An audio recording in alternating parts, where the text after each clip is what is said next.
Welcome to One Bite at a Time, a podcast where I, Chef Wu, and I, Chef B, discuss the hospitality and culinary industry from both our professional and personal experiences. and touch on all the things that make us smile, cry, laugh, shout, and celebrate, all whilst trying to figure out how to set the standard One bite at a time.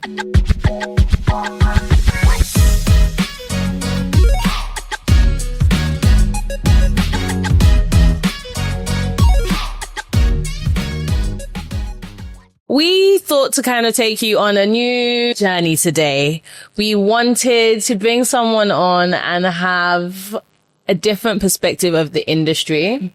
And she has decided pre us starting recording, we have now come to the realization that today's episode is not our podcast. It's hers. So welcome.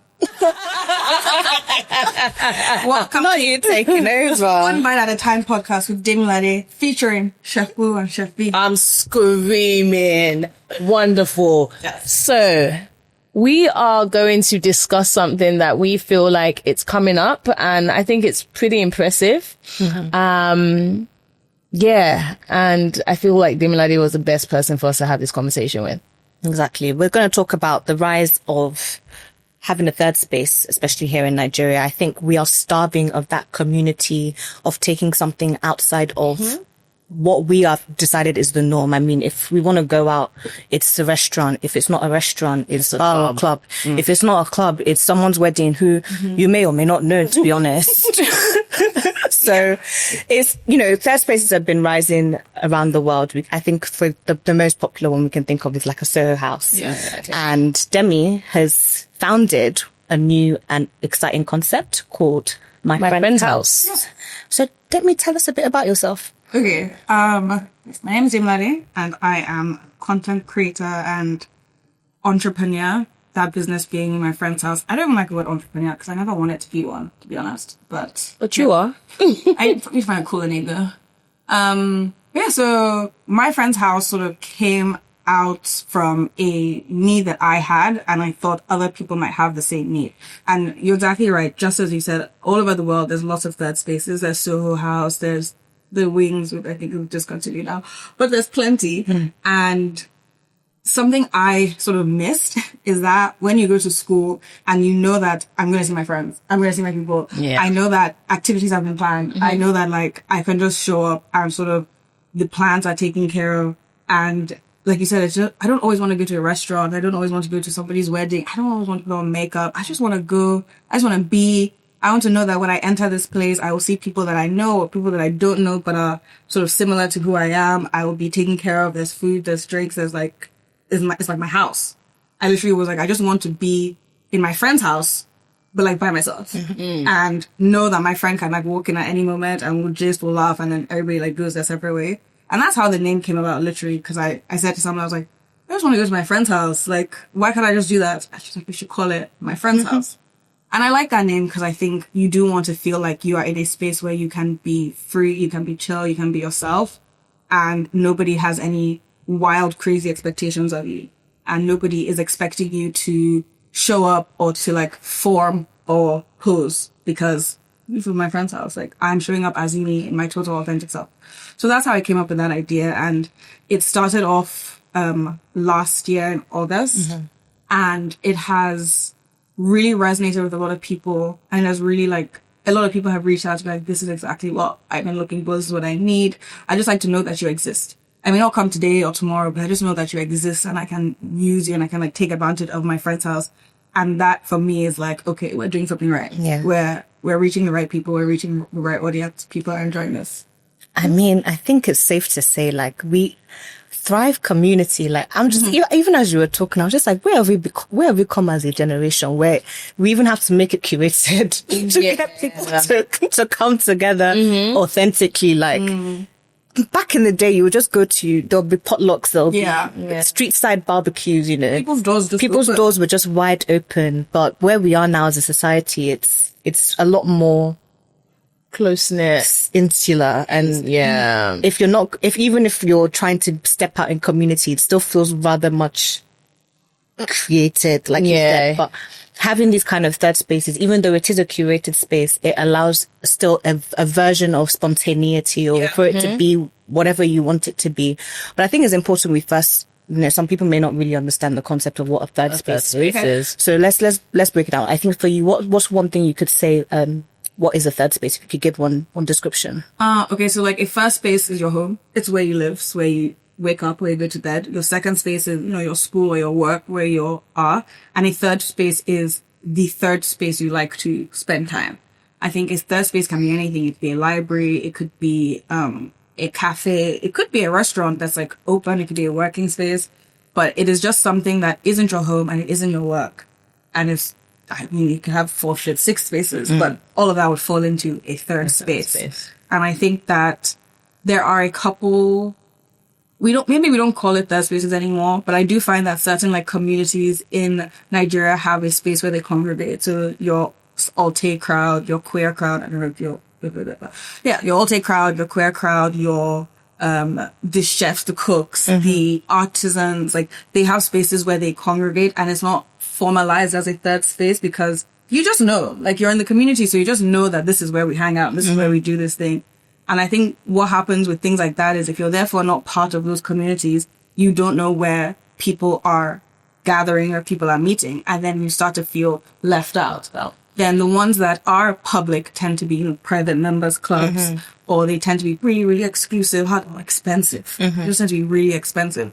Nothing against that. If that's like the way the business wants to run, it's a perfectly valid business model. But then there's now a gap for people who don't fall into those like niche categories and don't have or don't want to spend that extra money on the really exclusive clubs. Or also, you may not be able to join, like there's clubs for like you have to be a CEO, or you just have to be a man, or you have to be a woman. All great, but then there's now a gap for people who are like, I don't really want to fall into one category, and even then I would like the option of more, and that is sort of the gap I'm trying to fill with my friend's house.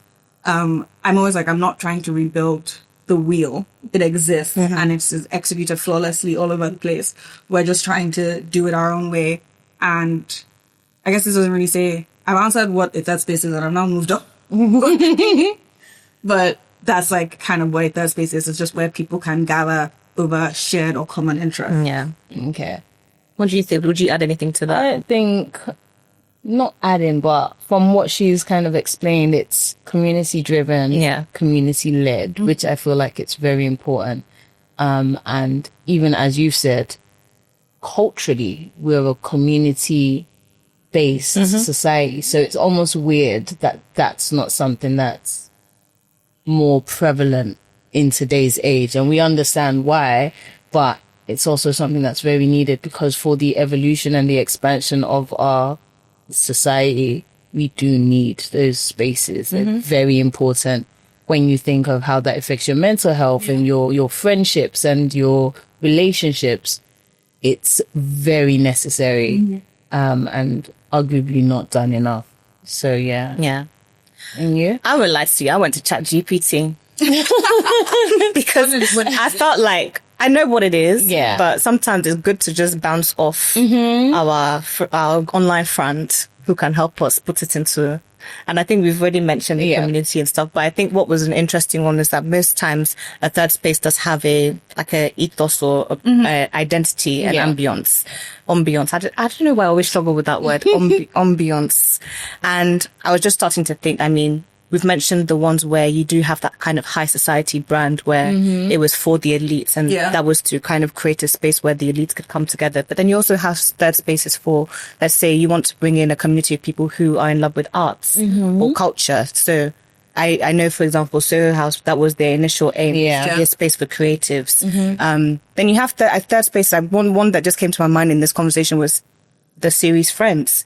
And them going to that cafe at the Central Park. Central Park. And that was their third space. And to some, it's just, I want to create a space where it's free for all. There's no membership fee. There's no this, but we know that there is a community of like-minded people who just come together. So it's important to know what your what it is that you want to provide. And that would be my next question to you. What is the ambience? What is the ethos of my friend's house? Interesting question, because I think that it is ever evolving. There's certain like foundations that remain. We are open to everybody, gender, sex, height, weight. We're open to everybody. Doesn't matter, age as well.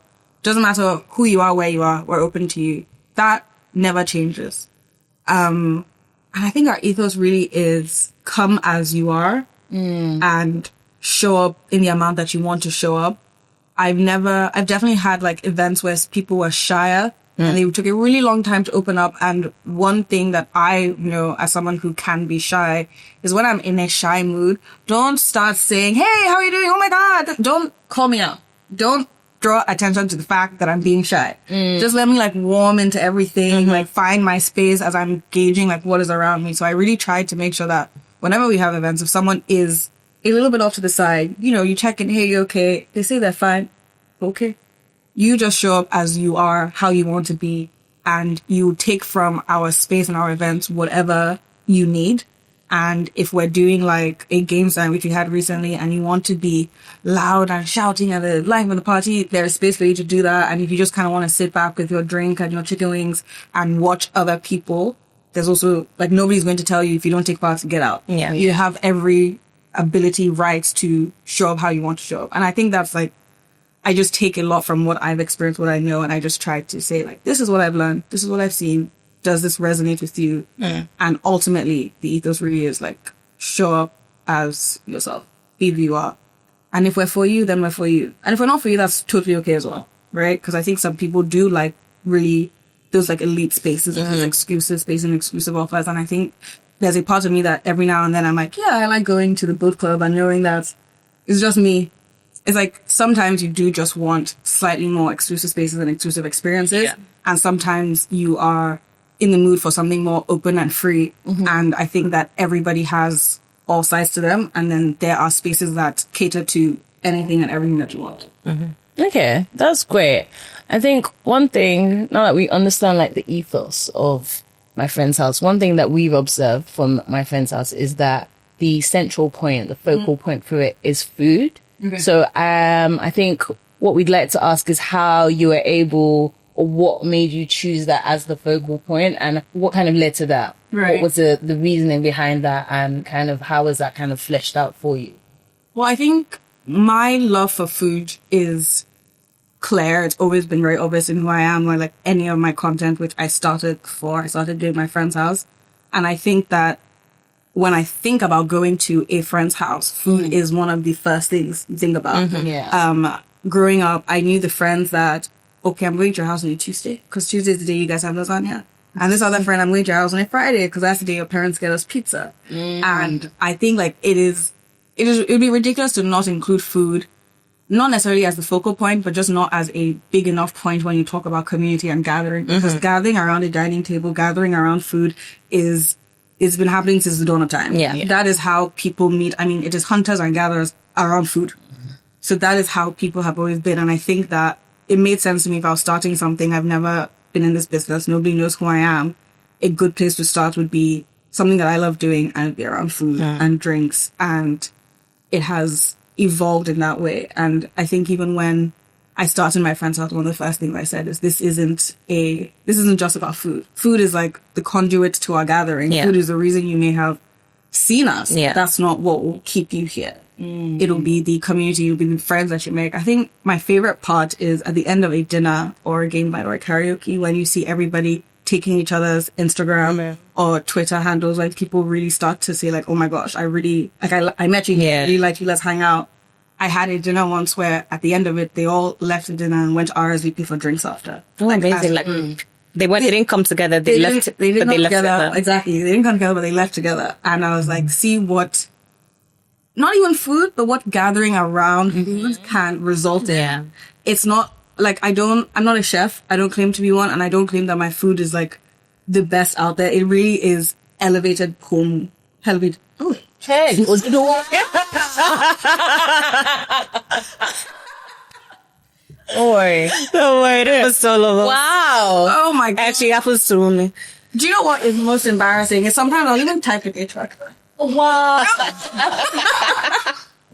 Like, I'll be typing 8, and I'll not put an H, and I'm like, what's going on here? No, that's a different level. That's a different. I've never said that to anybody else, but I see it when I'm texting. I'm just like, what is happening here?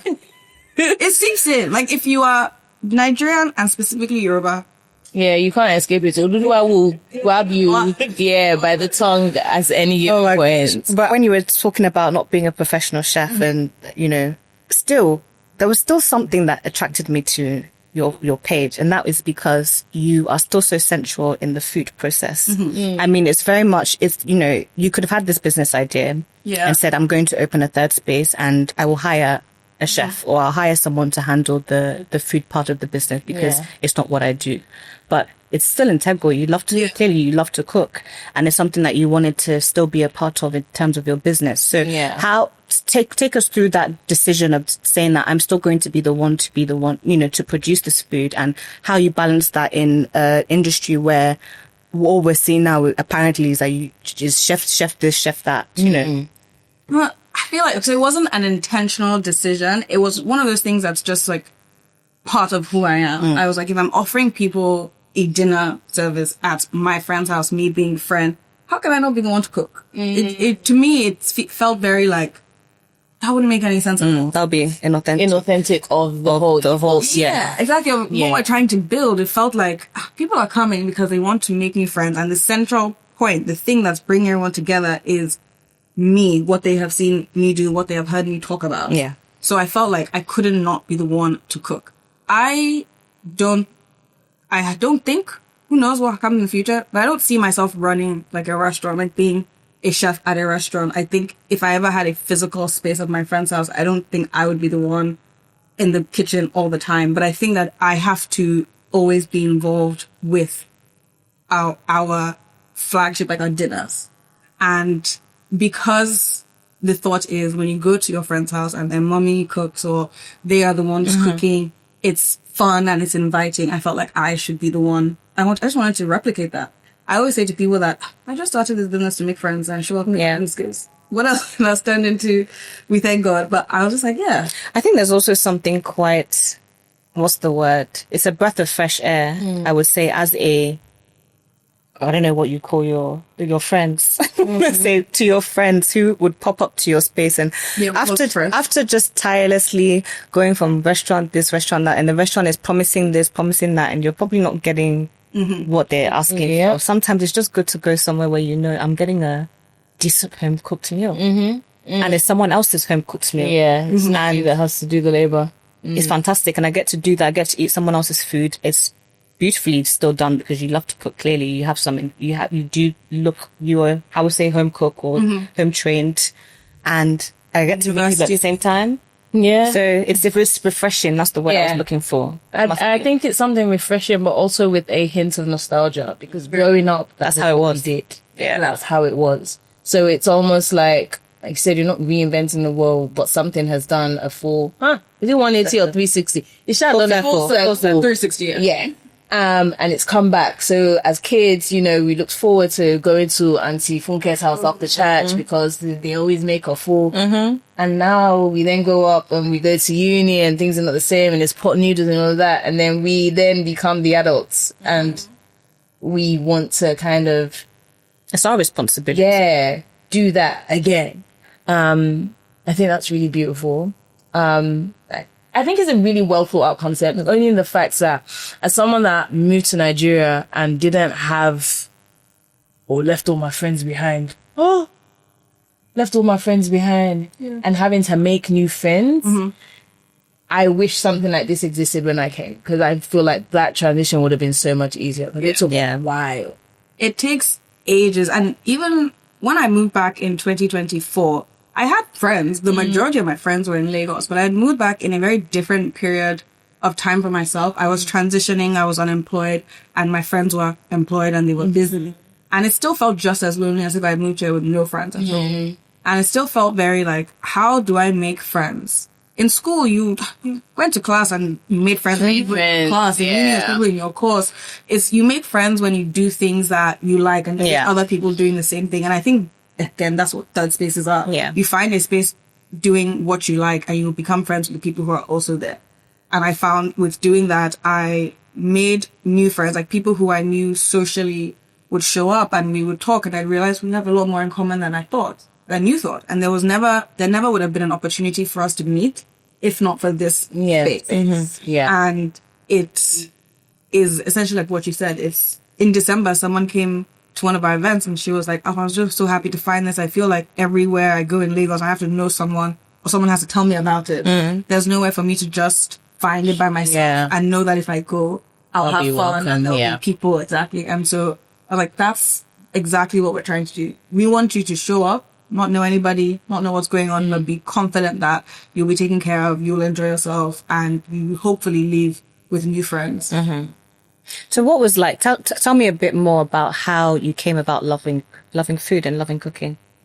I love this question because I always get to remind people that I have given myself food poisoning no less than 3 times. Wow. Yeah. Like serious, severe. I called A&E poisoning because Hey. I don't think I've ever done that. I wanted to make jollof rice in uni. Wait, food poisoning with jollof rice? Okay, please. Land. I would make jollof rice and chicken. And I'm someone that learns kind of through watching. So I watched the video. It's probably like Kiki Foods or something. I watched the video. I said, okay, she boiled this, she did that, she chopped this. I can do it too. I did not boil that chicken enough. I did not boil that chicken enough. And for whatever reason, I feel like chicken in London is just always white. It is. Right? That's supermarket chicken. Yeah. You can't- you have to get the halal You're shop. never sure if it's fully cooked or not because it's white. So I boiled the chicken. Clearly it was undercooked. Didn't do anything after that too. Just boiled it, left it. Yes. I now put the stock. I said I didn't know how to cook. I put the stock to make the jollof rice. It looked like Eba. Have you ever made jollof rice that's like molded together? We listen, we don't judge. We judge like mad. And then, but the thing about it was, it tasted delicious. You still ate it. Well, I finished off 2 bowls of rice and like 2 pieces of chicken, and I was really proud of myself. I went to bed. Oh my God. I was so sick. That was the first time I gave myself food poisoning. Then, this is all the story of how I fell in love with cooking, by the way. Then I think maybe Poisoning yourself. a few months later, I'm like, okay, I want fried rice. And I thought fried rice was rice, stock, vegetables. So I got those little Knorr pots. I knew she was going to say got that. some- Oh my God. I got some frozen vegetables. And then I think I got like Uncle Ben's like microwave in a bag rice. I'm like, okay. Put the rice in the pan. After I'd microwaved it and cooked the rice in the pan, the frozen vegetables, and I threw the stock pot on top. And I was like, okay, mix, heat it up, and fried rice. And luckily, a friend had walked in at that point, and she was like, what are you doing? I said, this is not how you make fried rice. It's just vegetables and rice. She was like, My golly gosh. she was like, no, that's not how you make fried rice at all. Not at all. Not at all. She then taught me how to make jollof rice and stew. And I lived off jollof rice and stew for like the next year of uni. Then I was now feeling a bit more confident in my cooking skills. I was like, okay, this isn't bad. I think I know what I'm doing here. Instead, I wanted to give that grilled chicken a try. Till today, I'm still low-key afraid of making chicken. I said, okay, I want to do Nando's peri-peri chicken. It comes in little jars of Nando's peri-peri sauce. So, cool. You get the chicken, pour the sauce on top, mix, put it in the oven. Put it in the oven for 45 minutes, and you're done. And it comes out nice and crispy on top because I didn't put it in the oven, I put it in the grill. So it just cooks on the top. Oh my God. And then I served it to no less than 5 people. Maybe even 6. Sauce. My friends confessed to me 6 years later that none of them ate that chicken. They all just threw it out. That it was totally undercooked and frankly disgusting. But she ate it. I did. That was the second food poisoning extravaganza. Okay, so sorry. Can we fast forward to when you figure out how to cook and you actually start enjoying it? Because that sounds so scary. So, you would think I would have lost the love of cooking from then because I was just making Glad you myself didn't, sick. but- But I don't know. I was just like, no, now I can make chicken. I can make rice. And then my jollof rice and stew started getting better and better from what my friend taught me. I then moved to Lagos for law school, and eventually, I can't keep eating out all the time. I can't eat the food in my house because they make it for my parents, not for me. And my sister is a fantastic cook, and she's always been a really, really good cook. And she's significantly older than me, so she's had time to learn and master the craft. So I would sit in her kitchen and I would just sit and like watch her. I would just sit and watch her. She would make pasta. I'd be like, okay, why are you salting your oil? That's one thing she loves doing. She will have oil on the fire and she will salt the oil. She'll season her oil. Like, why are you doing that? I said, she gave a reason that I don't remember now. But okay, I shall do the same thing. She's cooking chicken, she'll brine it first. Why are you doing that?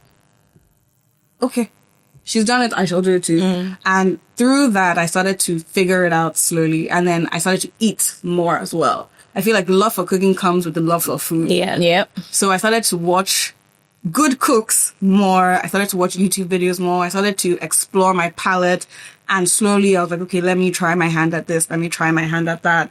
And it has blossomed and grown. And then I fell in love with cooking utensils like ovens and fridges and all these gadgets and all these exciting stuff. Yeah, exactly. All the pretty exciting stuff. I was like, this whole world, this is for me. And so over the years, I got better. And I think I will say the point where people confidently started calling me a good cook, 2021. Okay.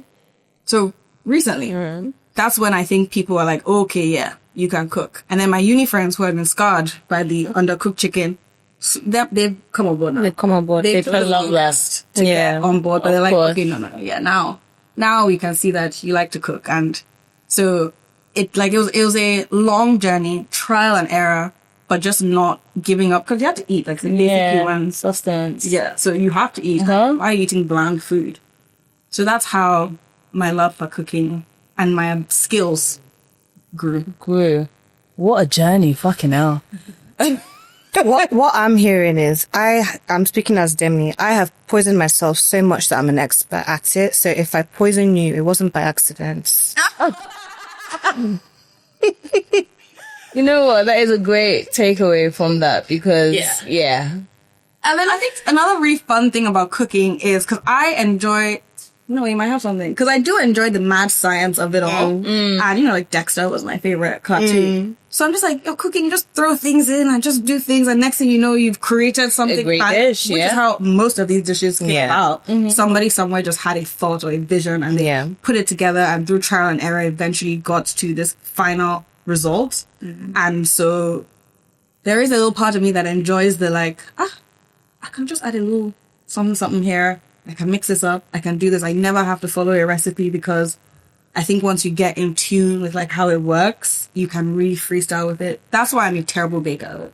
Because you can't requires be, it's precision. Yeah. And I've never been good at that. But where I can freestyle through things in, I can be a bit of a mad scientist with it. I like it. Yeah. Okay. I like that. Yeah. I actually do like that. It sounds like a lot more error than trial, but we got there in the end. We all got there. Look, we're in the same industry, and I think it's a reminder. No, 100%. Like it's a reminder to people that you can start anywhere and any point. Exactly. No, that. And It's a really valid point though, because it's kind of teaching people that making those errors, it's from those errors that you were able to gauge, okay, what have I done wrong? Where have I fucked up? What am I doing wrong? Where do I need to improve? And that is that's how you become an expert. Nobody gets it anywhere without failing at something a couple times first. Apart from me. Right off the bat. Always been I'm joking. I fuck shit up. Wait, you even just messed up that. I was gonna say, I fuck shit up too. But my point is, error is necessary because the first time I can think of some dishes that are now my signature dishes. And I know that the first time I made that, it didn't slap the way it slaps now. Yes, the DNA of it may have been right, but there were things that I was able to, people eat. Okay, example, that you were part of the people that ate the first ever time I did the whole guinea fowl. Yeah. So that dish today, signature, stellar piece of work. The first time it was great. But there was something with the guinea fowl that day. I can't remember what it was because we slow cooked it and whatever. But I know that the dish I served in February of 2023 and the dish I served on March 8, 2025, two different dishes. Yep. But it's the same dish. So trial and error is very important in this craft. And you only learn it. There's no amount of book or culinary school, whatever. You have to get your hands. That's exactly what I was going to say, because I think I've just had a bit of an aha moment about the whole ethos of what this season is about. And it's like coming to this point where we're trying to get ourselves as a community, as well as the listeners, to understand that this industry has so many ins, you know, so many different avenues and so many decisions on where you want to be placed within it. And it's not just a one direction thing of, okay, I want to be in the food industry, so I'm going to go to culinary school so that I can be a chef, so that I can own a restaurant, and therefore I've made it. No, it's not linear. So many avenues. Like, you have one person here who was self-taught to becoming a self-acclaimed, you know, she's titled herself a respected chef. We've got the next person here who is a home cook who has gone through poisoning people and herself, including herself. But she's come from a love of being at home and saying, I can still be in this industry. I don't necessarily need the title of a chef to still contribute something of value to the food industry, the hospitality industry. You've got someone like myself who started off home self-taught, who went to culinary school and ended up opening a business. There's so many different avenues you can enter. And even if you start one way, you can pivot, you could change, you can do this. Like I was not in the food industry before, like I've mentioned in previous episodes. So it's literally like a spider web of different ways. And I think it's just really nice to see how different and how diverse it is. How it can be. I do agree. I agree with that. One thing I do want to do now we're talking of third spaces. Where do you feel like, aside from like your textbooks one, so like your clubs and your whatever, where do you think are the new school third spaces that are coming up in Nigeria, or specifically Lagos for us? But is there any way you have in mind? There's like a slight virtual element. Sometimes I see people are building communities on social media within like WhatsApp communities or Instagram communities as well. I think there are people who, with the rise of the internet, right, you can make friends further away than you ever could. So I have a friend who has a football TikTok where he just talks about football, mostly Arsenal, but like the whole thing. And he's grown this big platform, and he has people commenting from all over the world, and they're all talking about the Premier League, the Champions League, whatever else, like whatever else. But they're now a community. I mean, I think it's like 50,000 followers. So that's like a community of 50,000 people that have met online and interact in that way. And they interact in the comments, and people are talking, and you go on live and people are contributing. And so I think that the internet has allowed us to have more far-reaching third spaces. So it's like virtual. I think if you think about physical third spaces in Lagos, I have to admit I may not be the most, regrettably, most educated on it, because I don't see them as much. I've heard of somewhere in Lagos Island that's like the third space there. There is like Miliki, which is specifically for the more artistic people.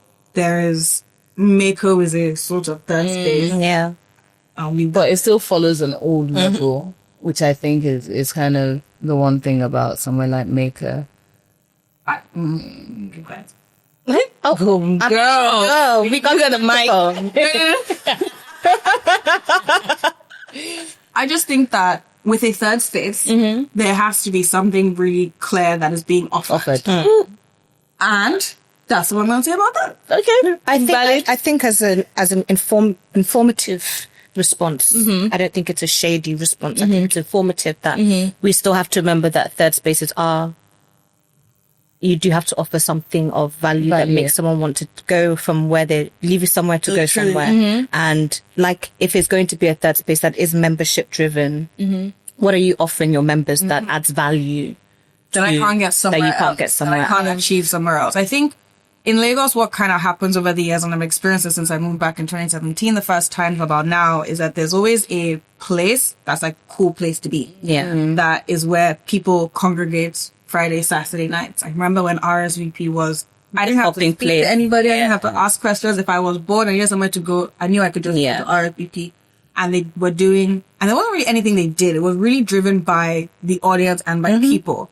And what happens is then people then just move on. Like one person starts going somewhere else and they go. And that's because the crowd outside of what RSVP is, which is like a really good restaurant, but in a nice space, there wasn't anything of value or anything different that they were offering inside that anybody could get it anywhere else once somewhere new opened and had a new bottle of whiskey that ours we didn't have, and I now want that whiskey, so I've gone there and another place. So because people like our attention spans aren't the greatest, like all of us. So you have to keep me interested either with something like flashy, or I just genuinely have to be interested in painting or art or food or drinks or hair. Exactly. I know that that's where I'm going. Or do you put on something that no one else has put on? Yeah. You know, are you known for this every month you put on this event or something that is known to the culture and ethos of who you are? So you have to add value. It can't just be, I'm just going to have a space where people come to and listen to good music, because as soon as another space comes. But I do like third spaces like that you can just pop in and it's really simple. So like we mentioned, like in Friends, how there was Central Park. For me, somewhere like that, for me here in this Lagos, funnily enough, would be the Bodega. But I think that what made Central Park was the friends there. They knew that there are people, like Rachel knew Joey was at Central Park, even if he didn't say anything. Okay. Right? So with, I think maybe the Bodega, because I love the Bodega too. I go there and I know like Chancellor Sheku might be here. This person might be here. And Like that's there's a cultural. So Okay. that's part of, like the people really are part of it too. 100%. So, And that because is there's- part of your brand. Yeah, I think that's part of the value addition. added, yeah. Because there's so many cafes and spaces that are just as nice, maybe even nicer, but they don't have that same draw because the community, the people that you're looking for are somewhere else. Which is why I was like, in Nigeria, the people we move. And if you're not somewhere that's adding something really, really like potent value, we're just going to move. And you have to hope that we move back. Exactly, yeah. And I don't know if we do, I don't know anywhere that has like fallen off and then come back up. Yeah. Because it's a people thing, innit? Once something is no longer the thing, that's it. To rise up from the ashes like a phoenix is not. It's not easy, especially not in this Lagos. Yeah. Okay, so Bodega would be one third space for me. And I say that because so they have like a co-working space in there. Yeah. I've sat down there. For instance, a great example is actually sitting right across from me.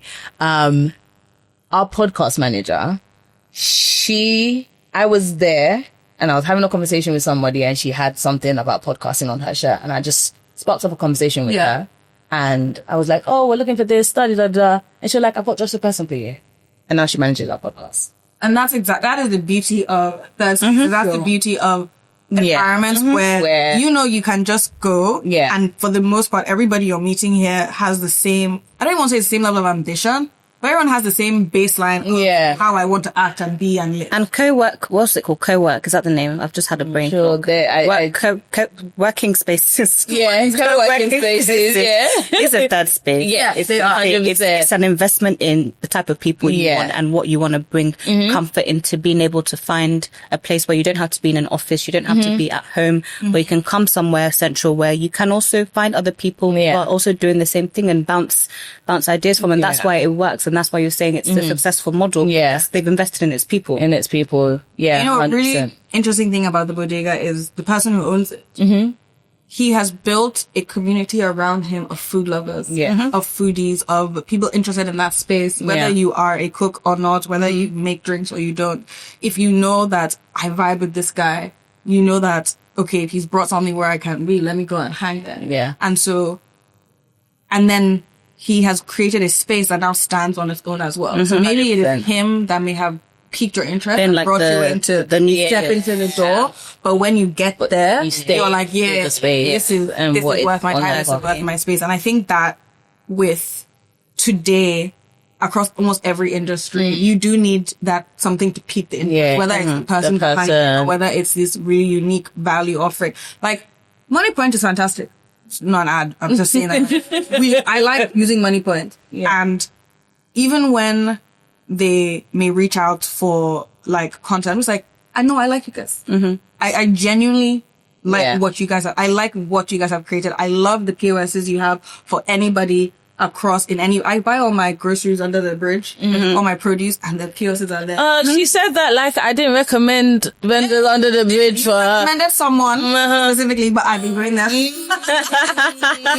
But it's still like for all of them use Money Point. They're offering, and I love what Money Point is doing. done. And you step in for the first time, and you're like, okay, but there's value here. There's something that's keeping me Exactly. here. And I think that, like we were saying earlier, the value add has to be really clear. Yeah, from the definitely. So let's pivot into some of like the, let's say, concerns or some of the things that we know hasn't worked with like the traditional system of third spaces. I think the one that comes immediately to my mind is once the space is growing and you've gotten so much attention, how do you balance the intimacy versus wanting growth and wanting more people in the space?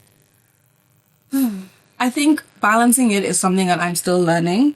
You know, when you start something like this that is passion driven as opposed to maybe education or like technical skills driven, I can't tell you what the whole lifespan and whole life cycle is. So I'm still learning that. I'm reaching out to more experienced people to ask them, like, how have you successfully done this? And I spoke to a women's third space members club called Growers, and I spoke to them. And she was telling me about how they manage their community and how they manage their members and how they have really created a space where everybody, when they join, they still feel taken care of. They don't feel like they're just a number as part of this community. And it's something that I am working on and making sure that we don't lose sight of what we're doing even as we scale. Yeah. I think that with our dinners, having it a smaller, limited number, so when you do attend an event, it's still intimate. And we always struggle. I remember it was Chef Fred's actually and Chef Kewa that were saying this, like, don't let people dictate how you move and make sure you stick with what you're actually trying to build. Because people are going to ask for everything. Yeah. And they're going to ask for all sorts of things. And if you just follow whatever people are asking for without staying in line with your own North Star and your vision, you're going to get lost in other people's idea of what you're building. So I get people who will ask, like, oh, can I come to my friend's house and can I be like 30 people? And I'm like, oh, even when we do private events for you, still has to be limited to no more than 20 people. People will ask if they can attend one of our events and we've sold out. And I'm like, unfortunately, it's not a thing of, oh, the room physically can't take more people, but if there's more than this number, it doesn't keep the same effects. And you are just one on top of 12, now at 13. What's the big deal? But we have 12. When you come for our event, you know that your maximum number of people you're seeing is 12. And you are going to be able to get to know everybody in the room. It's not like you and the person you came to sit down and do your own thing and they do their own thing and no one mixes. So I try to keep it like that. Like, we can have a community of 1,000 people, but at that dinner table, it's 6 to 12. Yeah. I see it like a pyramid kind of. So like your base is where you have the community of how many people you have that are signed up to the brand. And then you might have different activations in different levels to attend to different capacity to try and keep that level of intimacy. And I think when it does come to spaces, no matter, I think sometimes we use the word exclusive and it can, you think it means something, but I think we still understand that they are exclusive spaces. Even if you're going to your auntie's house, it's an exclusive space.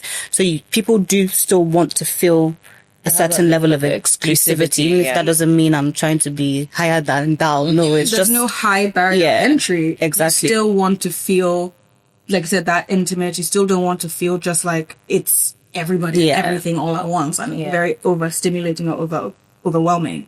So I think that's what I'm doing now to balance it. And as I continue to learn and see to more people in this industry and who are more versed than I am, hopefully we'll also figure out other ways to figure out and like cater to people and maintain that intimate feeling. If it's like we'll have 10 dinners a week, but it's still of 6 people or 7 people. So that way you're still offering it to as many people as possible, but then it still stays intimate. And it's even like, the name is my friend's house. It is to feel like a friend's house. So one of the things we really try to do is that there will be a living room next to that dining table. Because you have to feel like you're in your friend's house. And every now and then I will like lose sight of the vision a little bit and be like, let's just find a really nice space, really like aesthetically pleasing. And it's like a big dining table in the whole room. And then my board of advisors council will sit down and be like, okay, no, That's not what. That's not what we're the doing. vision. That's not the vision. That's not what. Yeah. That's not what you said you wanted when you told me about this initiative. Yeah. And that always like raised me back. Being like, you know, Yeah. I can't do everything. Some spaces are for that specifically, and this space is something else. So it's gonna feel like you're at someone's house. It's gonna be a living room, TV, loudness. It's gonna feel like home. Homely. I love that. I actually really love that. I need to come to one of them. Coming into this industry and understanding, you know, you kind of delve into, you're at this like cross section, is that the word I'm looking for? Cross section of food and third space. Okay. What have been your challenges navigating this especially as a new model, new style type of business in this space? One of the challenges is definitely people seeing the vision and not labeling you as something else. Another challenge is the imposter syndrome of it all. I think that I'm so inspired by you and Chef Regs and all the other chefs all around me. I'm always like I had a period of time where I was like, I need to improve my plating specifically. It has to look like this with small bites and little droplets and little caviars and this and that. And I was really like, okay, I need to figure it out. Maybe I need to do a little course on it. And you have to remind yourself that that's not where you're playing in this industry. Yeah. That's not your field. Yeah. One, you're never going to be better than them because they are. Never say never. They're experts. If you wanted to go down that, you know, if that was your journey, that's different. Yeah. But as we know that it's not, that is not where you're playing. If I wanted to have a dinner one day that is super like high level, very classy, very fine dining, I'm calling in an expert, and I too will be attending that event as someone learning. Yeah. But that's not what we're doing. You know, we're doing home cooked food, and so there's just that sort of reminding yourself that you have your vision. This is what you're doing. Don't allow the fear, the anxieties. Don't allow everybody. This is a different way. Why don't you just go down the path that has proven to work? There's many of them. Go down one of them. Why do this thing that there isn't necessarily someone in front of you to show you the way? That has been a struggle, making sure that in everything we do, our voice, our ethos, what we're trying to do is translated in our communications and our content and how I present myself. My sister, I don't know if they like this. My sister is always telling me, she's like, you have to be more put together. Like when you leave the house, you always have to look like, you know, you have to look smart. And I was like, yeah, that's not really me though. Like in the 30 years you've known me, do I own an iron? Sorry, that You say you don't own an iron.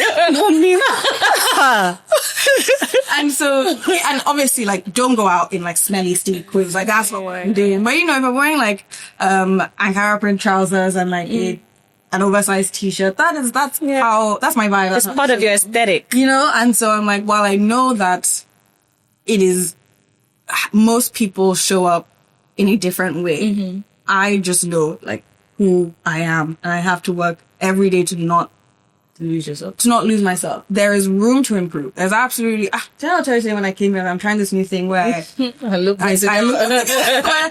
little bit of concealer and some blush, just put some life into my face. You know, wear the rings and things like that. And there's room to improve. And absolutely, like yesterday. Oh God, I'm so embarrassed. Yesterday, I got invited to somewhere, but I thought it was chill, so I showed up looking chill. It was not chill. In this Nigeria, it's not chill. Not chill. And I was like, yeah. Maybe I need to. Now your sister's advice is you ring it in your ear. Like, This whole like when you step out of the house, look prepared for anything. It's a very it's the thing. No, I need to take that on board. So it's not that there's no room to improve. Yeah. But in that improvement, don't lose sight of yourself because you're trying to conform. Yeah. And that's really hard to do when there's a lot of noise. Yeah. And even in like the food that we cook, there's a lot of noise. I'm like, when are you going to give us this one or that dish or this dish? And I'm like, well, you know, unless you want to try the Ebaluki jollof rice, perhaps we don't offer it to people because I haven't mastered it yet. Exactly. So that's also another thing where it's like, I know there's people out there who would like love to come to a themed dinner that is all Nigerian food, but you know what? That's not where I shine. Let me find a partner or collaborator that shines in that space. And that's another part of my friend's house that I want to make sure it's very clear. It's not all Demi. Yeah. I want it to be collaborative. I want it to involve other businesses. Girl, you just took my next question out of my mouth. I was about to ask you your future and where you see my friend's house progressing into. Yeah. So perfect. I see it. I have so many different like ideas of where it could go and where it could grow. I operate in a slightly chaotic way where I'm like, I'm just going to go down there, all of them and see which what one works, see what is clicks. exactly which one it's easier to get down, which one is showing more potential, which one are people responding to. And so it's hard to like say equivocally, oh, I want my friends house to do this, this or this. But I think that we're at a space now where we are growing our community and people are recognizing who we are, and I'm getting more and more comfortable standing tall and like 10 toes down, and yes, this is what I'm doing. This is my job. I've stopped saying I'm unemployed now because I was like, Demi, you're not. You're doing something. I remember when you used to introduce your TikToks. You know? Yeah. And so I think that the growth of my friend's house will be determined by how we organically evolve. Yeah. And I think that means I can't necessarily say that I want it to be anything. Yeah. I just want to have more people like buy into what we're doing and join our community and become part of it. And we could start a whole food festival. Who knows? We could have like a physical standalone place. Who knows? We could just like, oh, we're just traveling around the world doing little my friends' houses wherever we go. It could be anything. And I think that the beauty of third spaces is the flexibility and like how exactly you can really use it to your advantage to just trial and error and literally use your community as market research to say this is what they're enjoying, this is what they're not enjoying. And also I think what you've just said is a lot more motivational to people who can just start without knowing the end goal, because most people don't know the end goal. You start and you just keep moving and you adapt, and you have to be moldable to respond to what is working. You might be surprised this thing worked. It might be the idea that was at the bottom of your list that actually ends up garnering as much response that even excited you to say, oh, I didn't even think this could motivate me, you know? So like, more often than not, like outside of my friend's house, just in my life in general, it's always those random little nuggets of ideas or thoughts, and you're just like, oh, wow. Yeah. I mean, okay, we haven't taken it to like content. The days where I sit down and I plan that content out and I put in the work. How many views? This, and I've done all this. Those days that I put in all the effort and work. 25 views. Meanwhile, the one random post this is the toothpaste I like to use. 70k, 80k. It's like, okay, so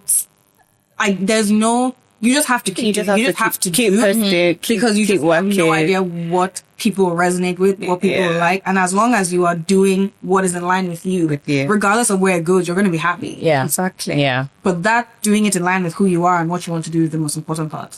Like you truly have to be like, this is me and this is something I can do forever and ever, even if it's 10 things. You can't fake it because you won't make it. And on that note, we can wrap up there because I don't think there's anything else to say at that point. That was amazing. Really great advice at the end. That was, So, Demi, have you listened to any of our previous episodes? I've watched. I mean, I've watched it sound. Wow. Because I like to read the captions. I don't know how I feel about that. No, because you'll come up with the automated captions. So after all the English I've given you, you don't even listen to my voice. You listen to my voice. That's crazy.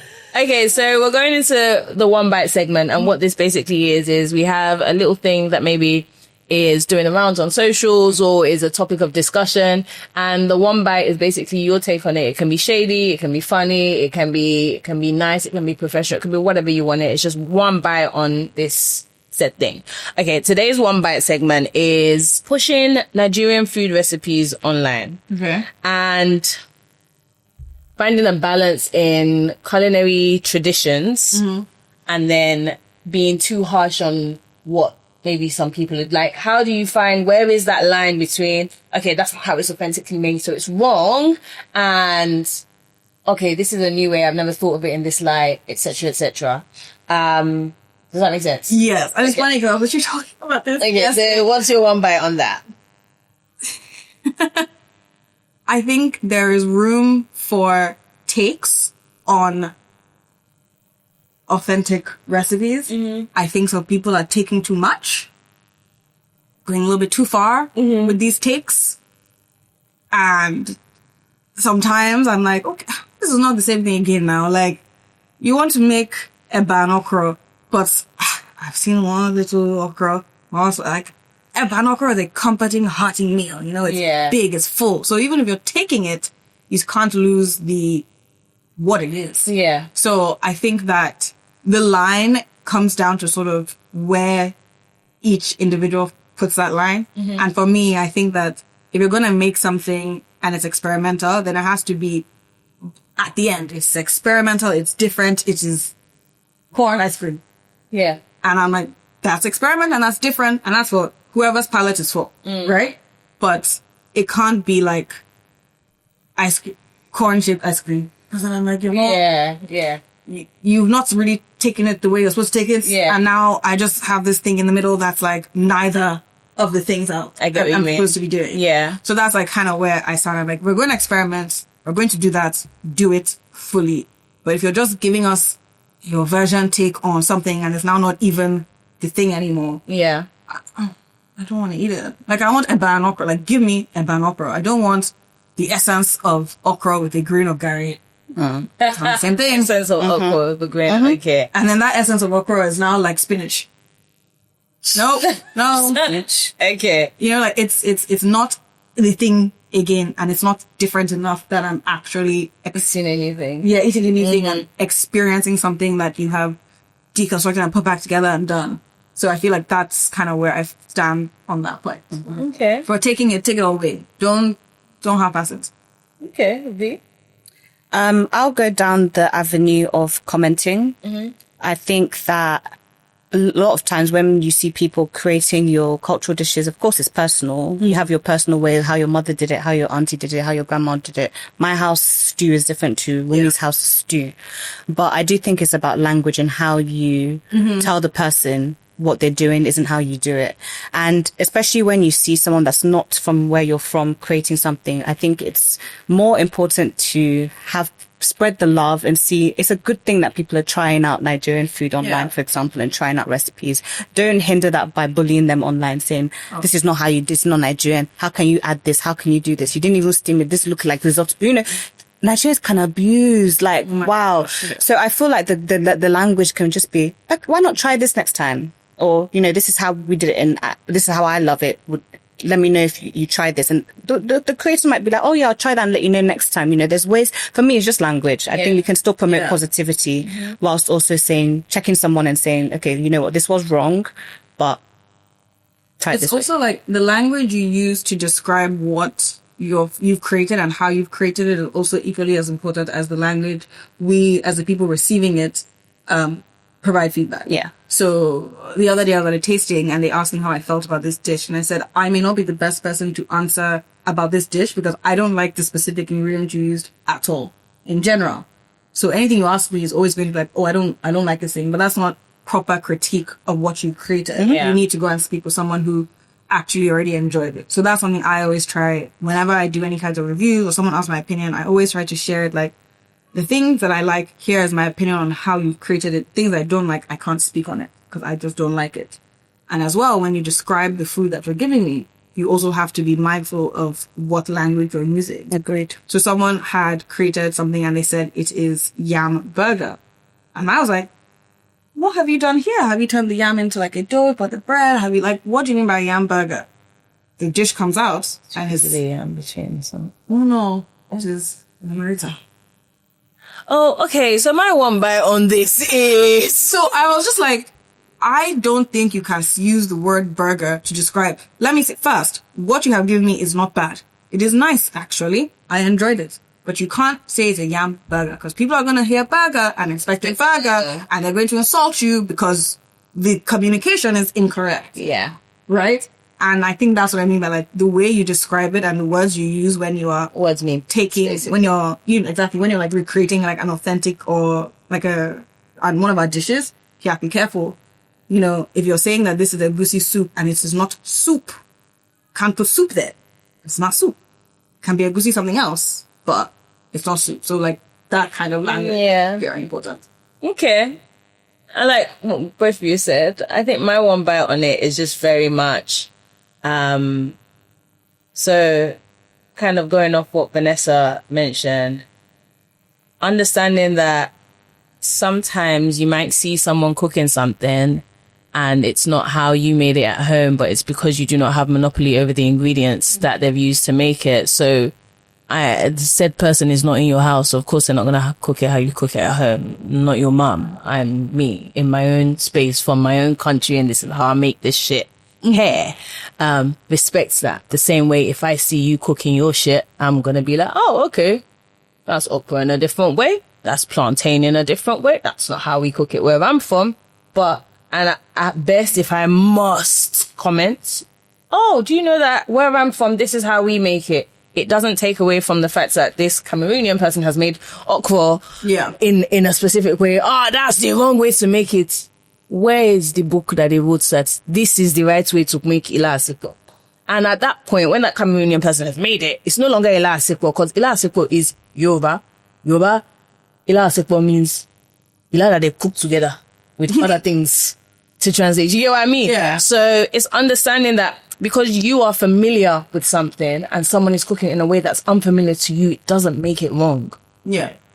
Because you don't have monopoly over the ingredients. Ila asikpo is yours, it's Nigerian.